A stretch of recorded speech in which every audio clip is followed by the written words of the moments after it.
sure. একটু সুবিধা হয় পরীক্ষায়।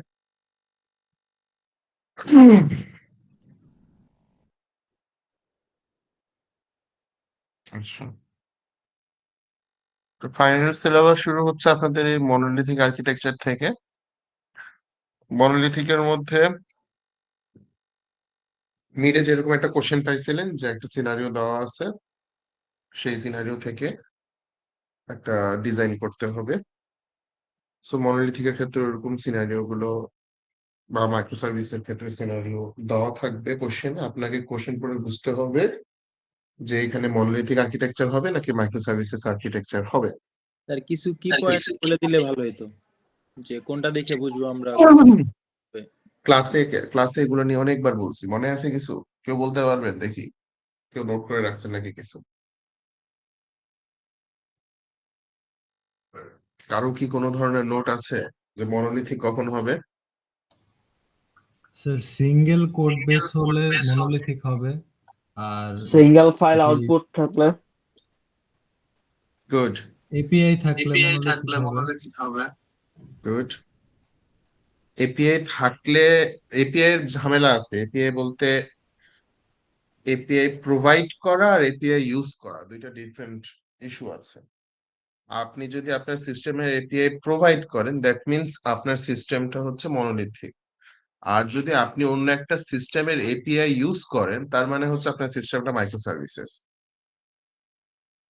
বুঝতে পারছেন? জি স্যার, থ্যাংক ইউ। এই জিনিসটা খেয়াল রাখবেন সবসময়।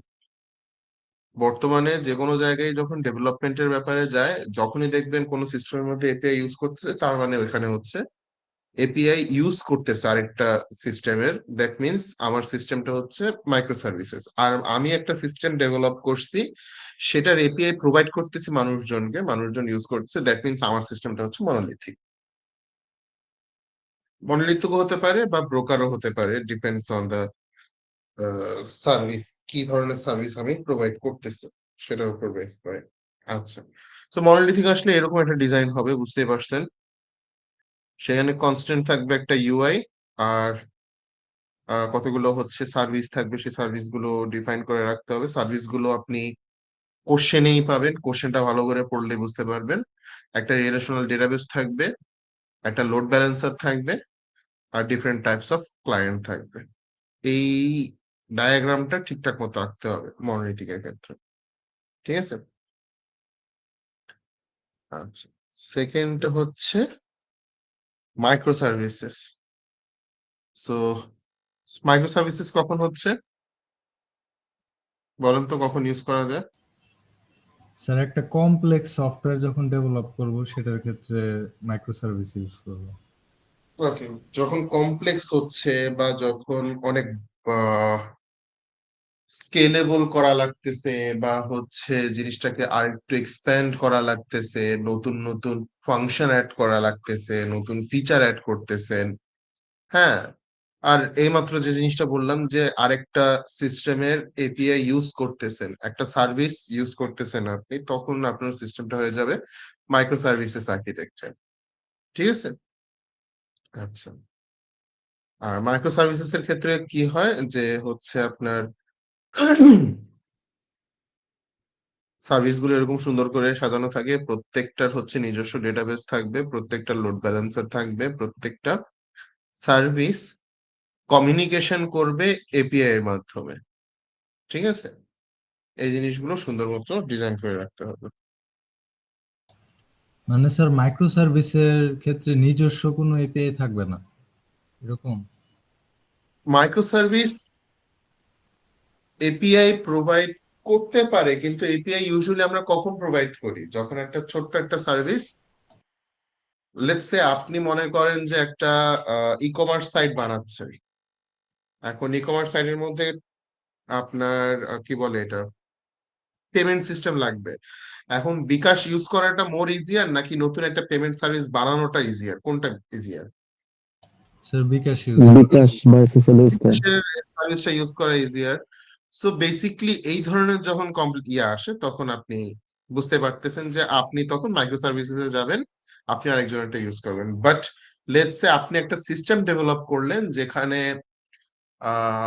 কেউ একজন একটা প্রোডাক্ট দিচ্ছে, প্রোডাক্টের ইনফরমেশন দিচ্ছে, আপনি একদম পুরো জিনিসপত্র কিনে তাকে দিয়ে দিচ্ছেন।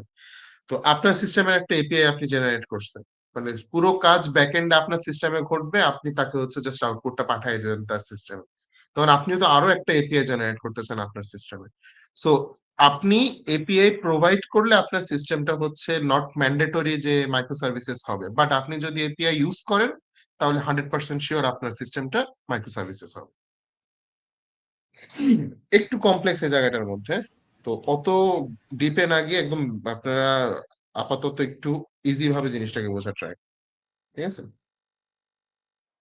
জি স্যার। আচ্ছা, তারপরে আসতেছে আমাদের আর্কিটেকচার ইভ্যালুয়েশন। ওকে, সো এই দুইটা থেকে যে কোনো একটা আসবে, হয়তো মনোলিথিকের কোশ্চেন আসবে, না হলে মাইক্রো সার্ভিসেস এর কোশ্চেন আসবে, এবং এটাতে 10 মার্ক থাকবে। খুব ভালোভাবে ফিগারটা আঁকবেন, কোনো কিছু যাতে ভুল না যায়, কোনো কিছু যাতে মিস না যায়। যতগুলো সার্ভিস কোশ্চেনের মধ্যে খুঁজে পাবেন সবগুলোর জন্য ফিচার ডিজাইন করতে হবে, বলে রাখতেছি আবার।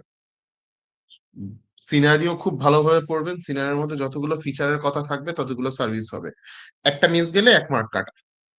সো হিসাব নিকাশ করে ডিজাইন করবেন, ঠিক আছে? আচ্ছা, তার জি মানে স্যার। মাইক্রো সার্ভিসই আসছে স্যার। হ্যাঁ স্যার আপনি একটা কারেকশন বলছিলেন যে আমাদের মাইক্রো সার্ভিসের যে ফিগারটা, সেটাতে স্যার ওই যে মোবাইল অ্যাপ যেখানে সেখানে হবে অ্যাডমিন এরকম কিছু একটা। ইটস নট ম্যান্ডেটরি অ্যাডমিন, মানে যেই জিনিসটাতে আপনার কোনো ইউআই লাগে না, ডিরেক্টলি হচ্ছে ব্যাকএন্ডের সাথে কানেক্ট করতেছেন, তা সেটা হচ্ছে আপনার এই জায়গাটাতে বসবে। এখন ওরা এখানে ভুলে মোবাইল অ্যাপ দিয়ে দিচ্ছে, এটা অ্যাডমিনিস্ট্রেটর হতে পারে, কারণ অ্যাডমিনিস্ট্রেটর মোবাইল অ্যাপ দিয়েও করতে পারে চাইলে, আবার ব্রাউজার দিয়েও করতে পারে, ঠিক আছে?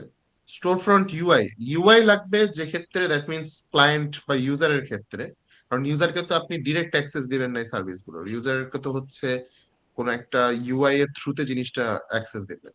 But G sir. অ্যাডমিন যারা থাকবে তারা হচ্ছে তো ডিরেক্ট অ্যাক্সেস পাবে এই জিনিসগুলোর, ব্যাক এন্ডের অ্যাক্সেস তো অ্যাডমিনের কাছে থাকে।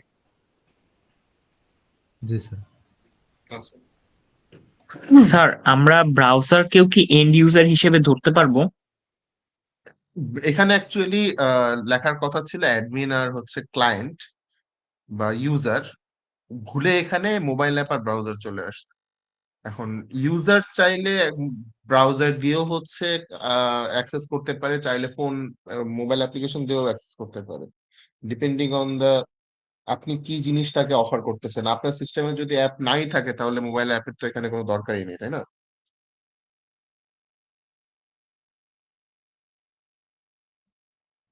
জি স্যার।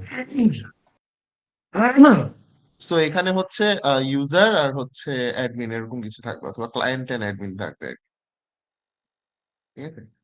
আচ্ছা, তো এই দুইটা থেকে যে কোনো একটা আসবে এবং 10 মার্ক থাকবে, হিসাব করে লিখবেন।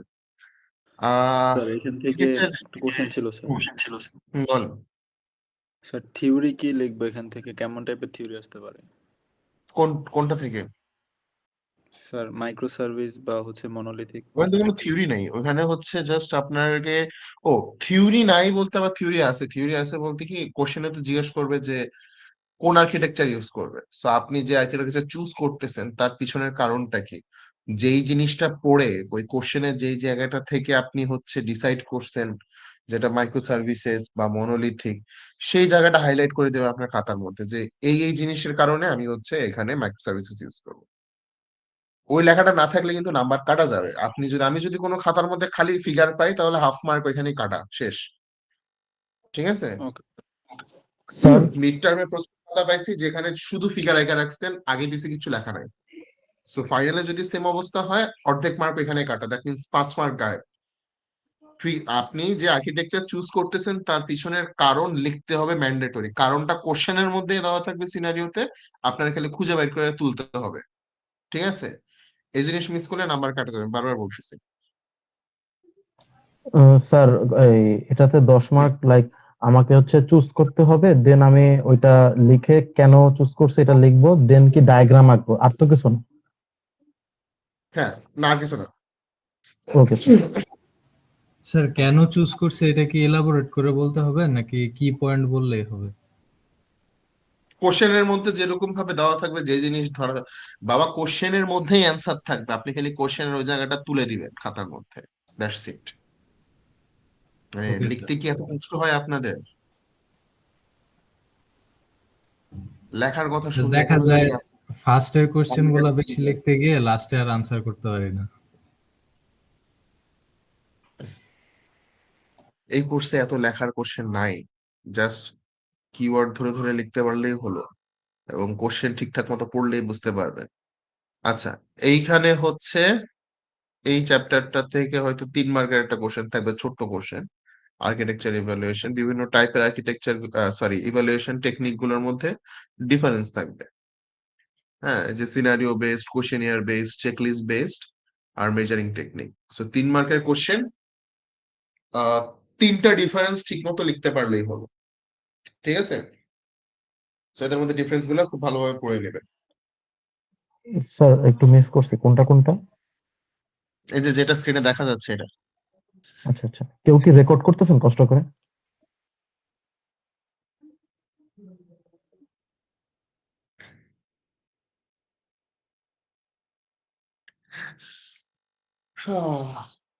আপনাদের জি, ক্লাস রেকর্ড হচ্ছে। এক সেমিস্টারেও মানে নোট রাখার টেন্ডেন্সি ক্রিয়েট করতে পারলাম না। থিসিসে গিয়ে যে কি করবেন আপনারা, আপনাদের খুব, দেখা যাক কি হয় থিসিসের সময় আপনাদের।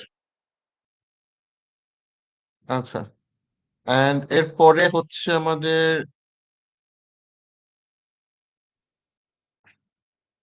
এটিএম। এটিএম এর ক্ষেত্রে কি বলো এখানে একটা সময় সময় এটা।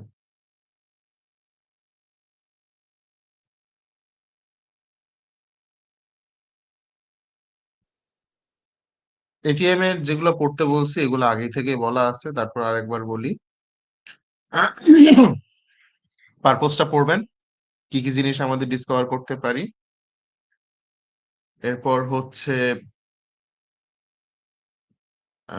প্রিকন্ডিশন কি কি, 3টা প্রিকন্ডিশন আছে, সেগুলো পড়বেন। এরপর হচ্ছে ইভ্যালুয়েশন টিমের রোল কয়টা থাকে, রোল গুলো সম্পর্কে পড়বেন। 9টা স্টেপ একদম ঝাড়া মুখস্থ করবেন।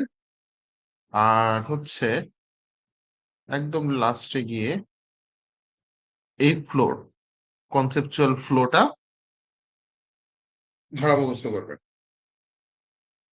এটিএম থেকে 10 মার্কের কোশ্চেন থাকবে, আইদার শুধু ডায়াগ্রামটা থাকবে অথবা শুধু আহ, আপনার কিছু ইয়া আছে, কি বলে, থিওরি কোশ্চেন যেগুলো আছে সেগুলো থাকবে। হ্যাঁ, সো 10 মার্কের কোশ্চেন ঠিকঠাক মতো লিখবেন। এটিএম গুলো স্যার আমাদের কি ইউটিলিটি ট্রিটা লাগবে? না, ইউটিলিটি লাগবে না, ইউটিলিটি আমি ওরকম করে পড়াইনি। কোশ্চেন 2 রকম হতে পারে, কোশ্চেন আইদার আপনার থিওরি কোশ্চেন থাকতে পারে, হুম, অথবা আপনার ডায়াগ্রামটা থাকতে পারে। যদি ডায়াগ্রাম চায় শুধু ডায়াগ্রাম আঁকবেন, আর যদি থিওরি কোশ্চেন চায় তাহলে থিওরি কোশ্চেন আঁকবেন, লিখবেন আর কি। ডায়াগ্রামে যদি কেউ একটা ছোট্ট স্পেলিং মিস্টেকও করেন, মার্ক কাটা যাবে। একদম স্পেসিফিক কথা বলতেছি, ডায়াগ্রাম খুবই ছোট্ট একটা ডায়াগ্রাম, জিনিসটা ক্লাসে খুব ভালো করে পড়াইছি। হ্যাঁ, তো খুব ভালোভাবে দেখে আসবে ডায়াগ্রামটা। আর কোশ্চেনের ক্ষেত্রে যদি আপনার কাছে কোশ্চেনের মধ্যে 9টা স্টেপের কথা জিজ্ঞাসা করে, প্রত্যেকটা স্টেপের নাম লিখবেন, আর একটা করে সেন্টেন্স লিখবেন প্রত্যেকটা স্টেপের জন্য, যে ওই স্টেপে কি করায়। যেমন প্রেজেন্ট দ্য এটিএম স্টেপে কি করা হয়, এই স্টেপে হচ্ছে ইভালুয়েশন টিম এটিএম প্রসেসটাকে প্রেজেন্ট করে সবার সামনে, দ্যাটস ইট। একটা করে সেন্টেন্স, 9টা পয়েন্ট, 9টা পয়েন্টের জন্য 9টা সেন্টেন্স, দ্যাট মিনস টোটাল 18টা লাইন লিখলে আপনার এটা শেষ। ঠিক আছে? কারো কোশ্চেন আছে এটা ওকে নিয়ে? স্যার। না স্যার। কনফিউশন কোনো? আচ্ছা, এরপরে আসতেছে আপনাদের সলিড প্রিন্সিপাল। সলিড প্রিন্সিপালের ক্ষেত্রে সিনারিও, যে লাস্টের দিন আপনারা কারা পরীক্ষা দিছিলেন, এ সেকশন বোধহয় পরীক্ষা দিছিল, তাদের একটা প্রিভিয়াস সেমিস্টারের কোশ্চেন তুলে দিছিলাম। সো প্রিভিয়াস সেমিস্টারের কোশ্চেনটা সবাই একটু দেখবেন যদি কারো কাছে থাকে। সেখানে দেখবেন যে সলিড প্রিন্সিপালস এর একটা কোশ্চেন কিরকম দেওয়া আছে, যে একটা সিনারিও দেওয়া থাকে, ওই সিনারিওর মধ্যে কোন প্রিন্সিপাল গুলো ফলো করা হয়েছে সেটা নিয়ে হচ্ছে বলা হয়। মানে একটা সিনারিও দেওয়া থাকবে, সেখানে কিছু প্রবলেম জেনারেট হয়েছে এরকম কিছু বলা থাকবে, হ্যাঁ, এবং প্রত্যেকটা প্রবলেমের একটা করে হিন্ট বা রিজন দেওয়া থাকবে। আপনাকে এখন আইডেন্টিফাই করতে হবে যে আসলে ওইখানে কোন কোন প্রিন্সিপাল ব্রেক করা হয়েছে। হুম। যেমন সিঙ্গেল রেসপন্সিবিলিটি প্রিন্সিপাল, এটা কখন ব্রেক হবে? যখন কোন একটা ক্লাসের মাল্টিপল রেসপন্সিবিলিটি দেওয়া থাকবে, তখন হচ্ছে এটা ব্রেক হবে। বা ডিপেন্ডেন্সি ইনভার্সন কি হবে, যে একটা লোয়ার লেভেল মডিউলের মধ্যে চেঞ্জ আনছি, যার কারণে হায়ার লেভেল মডিউলের মধ্যে হচ্ছে ইম্প্যাক্ট পড়া শুরু হয়েছে, তখন তার মানে হচ্ছে ডিপেন্ডেন্সি ইনভার্সন ঠিকঠাক মতো কাজ করা হয়নি। হ্যাঁ, তো এরকম থাকবে। এখান থেকে টোটাল 7 মার্কের কোশ্চেন থাকবে, আমি মার্ক ডিস্ট্রিবিউশন বলেই দিচ্ছি। সলিড প্রিন্সিপাল থেকে 7 মার্কের কোশ্চেন থাকবে, তারপর হচ্ছে এটিএম থেকে 10 মার্কের কোশ্চেন থাকবে, মনোলিথিক পাইপ সার্ভিস থেকে 10 মার্কের কোশ্চেন থাকবে, আর্কিটেকচার ইভ্যালুয়েশন থেকে 3 মার্কের কোশ্চেন থাকবে, যে এরকম কিছু হাবি জাবি কোশ্চেন থাকবে, চলো 3 মার্কের। সো 30 মার্কের কোশ্চেন এখানে গেল, আর 10 মার্ক বাকি আছে। 10 মার্ক হচ্ছে মিড থেকে একটু রিপিট হবে। মিডের এটা কি বলে, ওই যে 4+1 ভিউ মডেল মনে আছে সবার? জি স্যার। কিছুটা। কিছুটা, এটা চোখ বুলাই নেবেন আবার, এটা এমন আহামরি কঠিন না, যেটা একবার জি স্যার, চলে এটা আসছে। সো ওটা পারবেন, এখন পারবেন না এটা? হ্যাঁ পারা যাবে জি স্যার। স্যার, পারবো। 4+1 ভিউ মডেলটা থাকবে। আর স্যার একবার হচ্ছে একটু বলে দেবেন শর্টলি। আহ,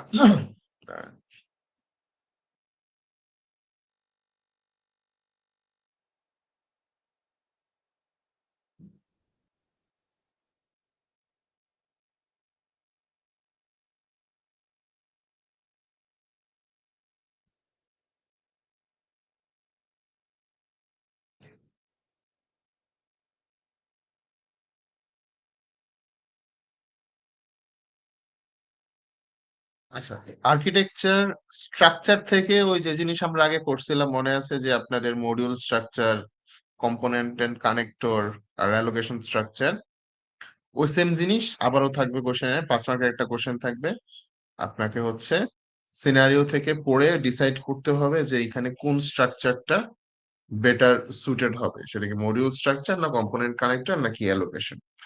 সো সিনারিওতে কিরকম কোশ্চেন থাকবে আমি বলেই দিতেছি। ধরেন কোন একটা স্টেক হোল্ডার আপনার কাছে স্ট্রাকচার চাইছে। এখন স্টেক হোল্ডার যদি হয় যে তার কোডিং বেস জিনিসপত্র বেশি দরকার, তাহলে তার জন্য হচ্ছে মডিউল কম্পোনেন্ট কানেক্টর স্ট্রাকচারের দিকে ফোকাস থাকবে। আর আর যদি হয় আপনার অ্যাডমিনিস্ট্রেটর বা সিস্টেম নেটওয়ার্ক ইঞ্জিনিয়ার বা এই ধরনের কোনো স্টেক হোল্ডার হয়, তাহলে তার জন্য হবে অ্যালোকেশন স্ট্রাকচার। আর যদি কোনো ধরনের প্রোগ্রাম ম্যানেজার চায়, হ্যাঁ, তাহলে তার জন্য হবে মডিউল স্ট্রাকচার। এই ধরনের জিনিস বুঝতে পারতেছেন যে কার ফোকাস পয়েন্ট কোনটা, ওই জায়গার উপর বেস করে কোন স্ট্রাকচারটা তার জন্য বেস্ট অপশন হবে, সেটা আপনার হচ্ছে ডিসাইড করে এখানে লিখতে হবে। এখানে 5 মার্ক থাকবে। হুম। আর বাকি 5 মার্ক হচ্ছে আপনার 4+1 ভিউ মডেলের ক্ষেত্রে।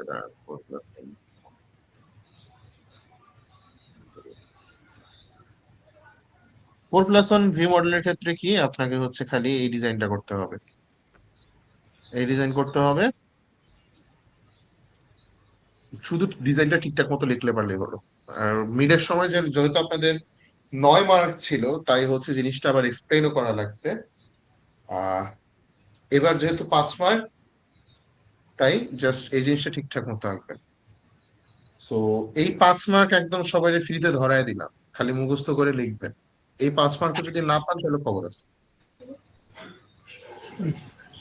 Thank you sir. ঠিক আছে? জি স্যার। কারো কোশ্চেন? না স্যার। স্যার ফাইনাল নিয়ে কোশ্চেন নাই, কিন্তু স্যার আমাদের কুইজের মার্ক গুলো কবে দেখতে পারবো হ্যাঁ, আমরা? কুইজের মার্কগুলো আপডেট করব, একটু সময় লাগবে, কারণ আপনাদের প্রচুর ক্যালকুলেশন আছে। আপনারা লাস্টের দিনও কয়েকজন এসে 3-4 জন মনে হয় পরীক্ষা দিছিল কুইজ, এ সেকশন বি সেকশন মিলায়। তাদের হচ্ছে ফ্যামিলি ইস্যু বা সামথিং এগুলোর জন্য কুইজ মিস হয়েছে।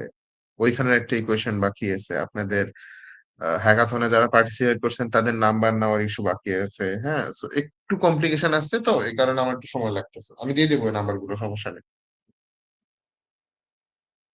একেবারে আপনাদের পোর্টালে আপডেট হয়ে যাবে। জাস্ট পোর্টালে খেয়াল রাখেন, তাহলেই হবে। না, এত এত এত ফ্লেক্সিবিলিটি নাই বাবা, প্রচুর দিছি। টক টু কাউন্ট ওসব আর আর হবে না। Okay. কারো কোনো কোশ্চেন, এনিথিং? না স্যার। সবাই ক্লিয়ার? জি স্যার, থ্যাংক জি ইউ। স্যার। আচ্ছা, সি সেকশনের যারা আছেন, সি সেকশনের কেউ আছেন? জি স্যার, আছি স্যার। জি স্যার। আচ্ছা, সি এর মানুষজন একটু থাকেন, বাকিরা তাহলে যদি কোনো প্রবলেম না থাকে লিভ নিতে পারেন।